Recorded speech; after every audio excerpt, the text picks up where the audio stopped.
Hey, what's up? This is Jason Drone. Welcome to today's edition of GSD Daily. Today we are outside. It's beautiful here, which is, it hasn't been too much lately. I'm not real sure how this is going to go because my son is there. It looks like trying to swat at a bee.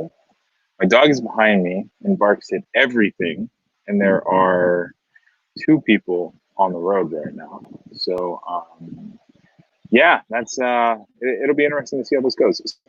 Today, we're going to talk about email marketing management. For those of you who don't know who I am, my name is Jason Drone, and I am the founder, creator of DoneForYou.com. We specialize in three things. We specialize in creating offers. We specialize in building sales systems and sales funnels, and we specialize in marketing automation traffic. So basically, those three pieces are the foundational building blocks to every business online, and that's really what we put together. It's those three things. So today we're going to talk about email marketing. Now, email marketing isn't something that I've really talked about a whole lot. I've talked about it I've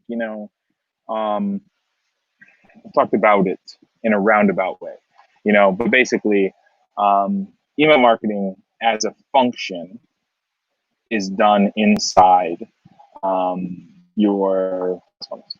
So when somebody hits your sales funnel and they sign up for your email list through a lead magnet, or they buy something or don't buy something, then the default way that you get back in front of them is usually email marketing. There's lots of other engagement mechanisms. You can email, you can send them a text message, you can send even desktop notifications now. But by and large, for the most part, how you're going to get back in front of them is that email marketing piece, because they are giving you their email address and you are acting on it to, pull them in closer to your sales process. So if somebody signs up for your email list, then you send them emails to buy the thing, buy the offer, that you are promoting through a video sales letter, or you send emails to promote a webinar or whatever, so there's lots of different ways that people are going to end up, using your email. In terms of email, there's two different not formats, but formats. I mean, you have your automated emails that go out. Those are your sequences, the sequences that you set up to mail out when somebody does something. So they opt in for your lead magnet, and then they get email 1, email 2, email 3, email 4. And all those emails need to be scripted before you actually do something, before you go live with your sales funnel. Like even our own sales funnels, when we launch our own stuff, we have 20 emails that are already set to go, because your email list is your ultimate insurance policy. So your email list is always going to be the thing that you can fall back on if your sales funnel doesn't work out the way that it should on the front side. So you're always going to have that email list. You're going to be able to market to that email list. When you pivot to that email list, or at least a portion of that email list is going to go with you. So your email list is always going to be your database. Some people call it a database, some people call it a list. It's always going to be the thing that you rely on, long term. So in emailing, you have your automated sequences, and generally, I know this is going to go over a lot of people's heads, as with a lot of my stuff. But with emailing, you have your automated sequences, and what I generally do is when a new lead comes into the system, whether they buy something or whether they don't, usually the first 30 days is pre-scripted. So they get email 1, email 2, email 3, email 4, email 5, all the way up to 30 days, and that whole thing is pre-scripted. They're going to go out. We know what offers they're going to see. We know what sales they're going to see, all of that stuff. Videos, bonuses, PDFs, whatever. For your stuff, just make sure to have a process for the first day, for the first week. The first week is ideal. That's going to be paramount. Is you want to be able to know that they're getting dripped email, know that they are bonding with you in one way or another. That's the important part. um the other side is your broadcast emails. So let's say you have a list of 20,000 people, 30,000 people. How often do you mail them? How often do you scrub that list? How often do you send them offers as opposed to like blog content or videos or any of that kind of stuff? Now, my rule of thumb, there's some big email management things, some email management takeaways that we always employ. So the first is you want to email your list often. I can't tell you how many times, somebody comes to me and they're like, well, I can't email my list every day. So I'm just going to put tip number one, email often, preferably every day. So email often, preferably every day. I know that sounds probably a little bit crazy, but at the end of the day, so a very, very wise internet marketer a long time ago, told me that your email list is kind of like unused hotel rooms. Every day that you go without sending them something, you're losing a chance to be in front of them. I don't necessarily agree that you need to email every single day, but you need to email often. So often enough, 4 days a week, 5 days a week. It doesn't have to be, and it shouldn't be an offer every single day. It should be something, whether it is a blog article or it's an article in Inc. magazine, or it's an article in Women's Health or whatever that you think that they should be reading. Send it to them. It doesn't matter if you created it or not. If you think a video is cool, send it to them. Send them an email. Say, hey, I was thinking about you, and I sent you this video. I mean, at the end of the day, treat your email list like you would treat a friend. If you would email a friend something, then consider emailing it to your entire list. Because if you have, 7,000 people on your list, then then you have 7,000 people who are into the same things that you are. Email it to them. Use that as a way to build a relationship with them. You will be much further ahead for it. Look at some of that glare out of the glare does look kind of cool though. All right, so now email often. A lot of people that I tell to email often. Oop, I just got a little thing in my coffee. That's not awesome.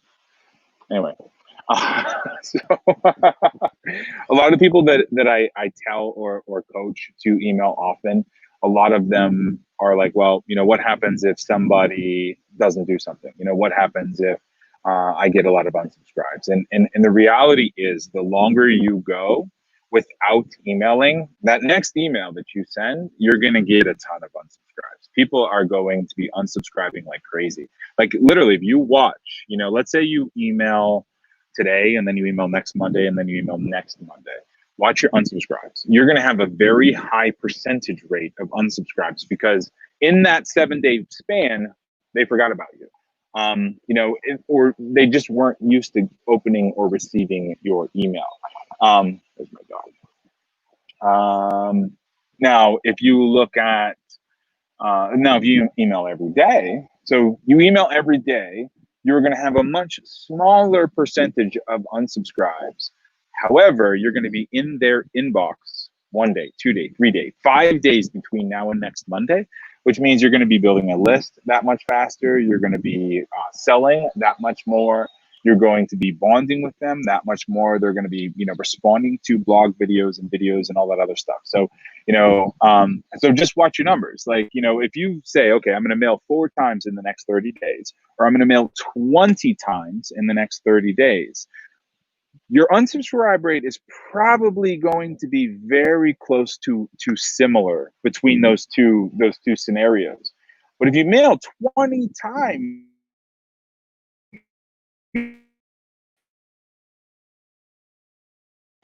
put 5 times more links, 5 times more blog posts, 5 times more videos in front of them, without breaking a sweat. Yes, you have to write an email every day, but you know what? You show up to work every day, and so just count on 20 minutes of that being something that you have to write a blog post for. It's really not that complicated. And these people are already engaged with you. They're already on your list. So just use that. You know what I mean? All right. Now, tip number 2. What was tip number 2? Tip number 2 is the emails have to be personal. So you do not want to have some random corporate presence, in your emails. They need to be personal. They need to be coming from you, or at the very least, they need to be, have some sort of a personal feel to them. Like I said, you want to be talking as if you're talking to a friend. One of the worst possible things that you can do in email marketing is you can get like a term paper in college. Nobody's going to respond to that. At the end of the day, it's all about being approachable, being personal, building a relationship, and you don't build a relationship with a textbook. I mean, you build a relationship with a human being. So write as if you were writing to your best friend. Same language, same punctuation, same words. Just write it the way you would write it to a best friend or somebody you're excited to share something with. Or that's the best way to do email. There is this move to do a lot of image and a lot of very heavy image based. There's a couple email platforms that I see a lot of small businesses moving to because they're image based, they're HTML and image based. And they don't require any copy or very little copy. I mean, it's image based. So it's like, image button, newsletter button, whatever.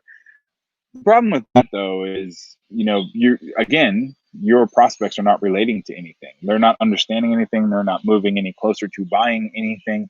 I would be really, really hard pressed if you were to do a straight A/B comparison between a very image based, newsletter selling something versus a text-based newsletter. I mean, my guess is that text-based is going to win all the time. Like the only reason we do HTML image-based kind of pretty emails now is because of mobile formatting. 30% of our opens, most people, 30% of their opens, 40, 50% of their opens are going to be on a mobile-based browser. Text kind of blows, like the normal text-based email kind of blows for mobile browsing.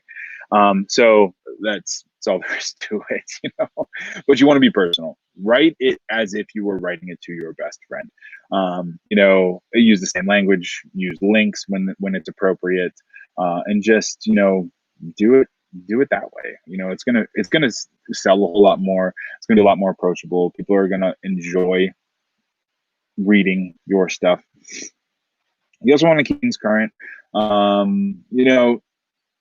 So my recommendation is not to show an offer.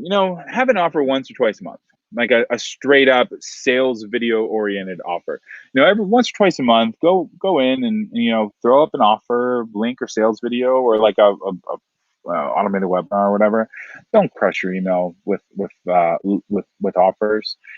So way back in the day, it used to work to throw up offer after offer after offer, especially in an affiliate world. When affiliate marketing, when affiliate marketing was newer and internet marketing was newer, you could literally drop offer after offer after offer. You could just absolutely crush the offers. But now people are craving a connection. Even right now, even more with COVID and the pandemic and the lockdown, people are craving a connection more than anything. So whether it is through email, whether it's through video, whatever, then just, that's ideally, you always want to provide the anchor point for that connection wherever possible. So yeah, be personal, be approachable, be current, and use blog posts and content and video where you can. Use live streams. Like I have been telling all of our clients, use live streams wherever you can. Not necessarily, I mean, it's awesome, like the from community. Like I don't even get engagement from a community, although I do, which is awesome, but I would love to have lots of comments and shares and likes and all that other stuff. But this does a couple things for me. First of all, it forces me to create content every day. And I have found that when I force myself to create content, then usually some cool content comes out, because I'm not necessarily, unless I need to talk about something, I don't. I mean, I'm an introvert, so so these dailies have been an interesting discipline and extrovertedness, if you will. But they also provide a really, really great way of people, kind of tuning in when they want to and not tuning in when they want to. It doesn't matter, but if they see a topic that they want to learn more about, then they can tune in. And if not, that's okay too. We send out emails here and there whenever I get a chance. I'll send an email and say, hey, we're talking about this, which has been really great too. Gives me a reason to connect with, my list. It gives me a reason to connect with Facebook. So those are all some of the reasons why, I've been doing it this way, some of the benefits of it. And we've been helping our clients. See, there's Mage. So you gotta love the realness of it. But at the end of the day, that's really all there is to it. So email often, connect with your audience, use video, use blog posts where you can, where applicable. None of this has to do with the software, the tools, or list building, or any other stuff. But once you have the people on your list, then you want to make sure to manage it appropriately. Now, some cool things. Over the weekend, I got my first textbook. So we have the Funnel Factor book that came in the mail. Check this out. So this is a full 8.5 by 11 textbook. It is for sale on Amazon at the moment. And this thing, so here, let me find something cool. This thing is full color, by the way. It's pretty cool, right? So, full color, and let's see, find something else. There, I'll just do this for you. Isn't that cool?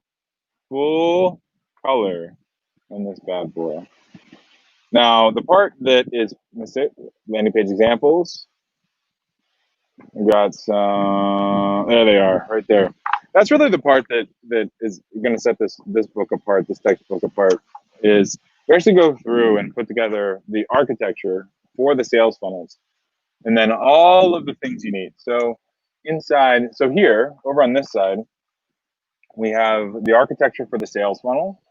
And then over on this side, we have all of the pieces that you need in order to actually pull that thing off. So like if you look, this is the base architecture for, what is that? That's a webinar register. It's an automated webinar sales funnel.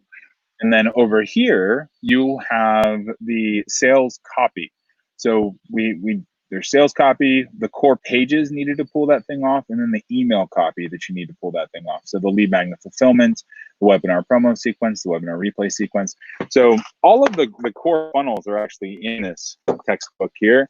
Let's see if we can find something different. Let's find something else. So this is a framework for a fully qualified lead sales video. And then of course the pages you need to pull that thing off.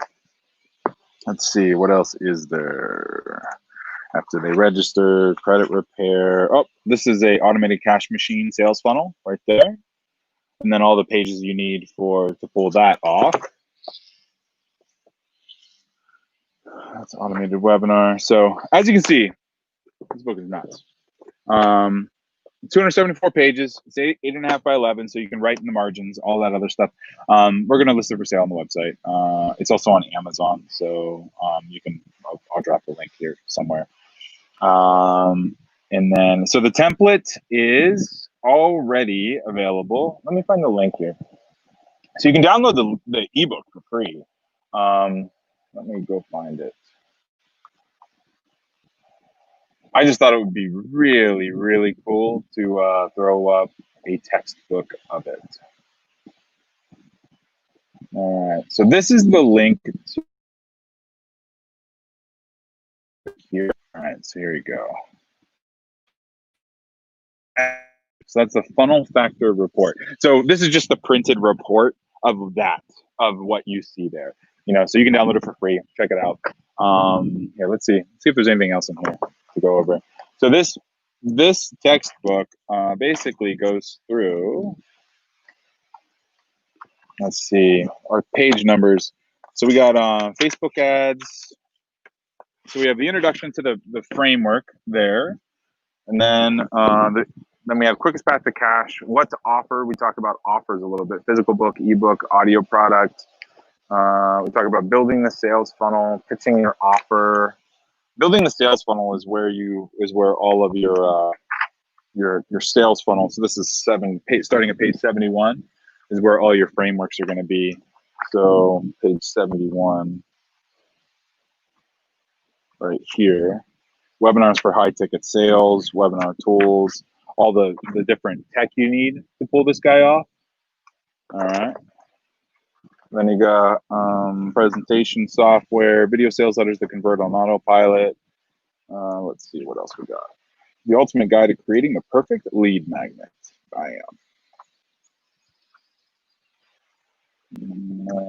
There's Facebook ads, email marketing, Facebook ads, increasing blog traffic, developing a content strategy that brings traffic. So attract similar. So there's all kinds of stuff in here, all kinds of stuff. Sweet. So looks like you guys like it, which is awesome. Yeah, go ahead and download it. It's at that. It's here, doneforyou.com/resources/funnel-factor. You can download the ebook for free. Go ahead and do that, and then so by and large, I mean it's pretty solid. It's awesome. It's literally everything I know in condensed into a format that is easily palpable. So ebook is free. You can download that. That textbook I have priced on Amazon for $100. Literally, it is $22, $23 to just print it. And then after Amazon's fees and all that other stuff, it's kind of ridiculous. But maybe eventually I'll have a different printer, box up a bunch of them and I'll send them to the house, and it probably won't do free plus shipping, but it doesn't have to be $100 either. Yeah, it's pretty solid stuff. So tomorrow, I think we're going to talk. So today we talked about email marketing. Tomorrow we might talk about lead magnets or headlines or something. I think tomorrow we're going to talk about maybe some headlines, writing effective headlines. That sounds cool. And if there's anything else I can do for you, go to doneforyou.com/start if you would like to schedule a call with my team about how to set up email marketing in your business, about how to build a sales funnel that converts on autopilot, about how to get traffic and offers and set up marketing automation, all stuff that we have locked down for you. And pun intended, right? I'll talk to you soon, all right?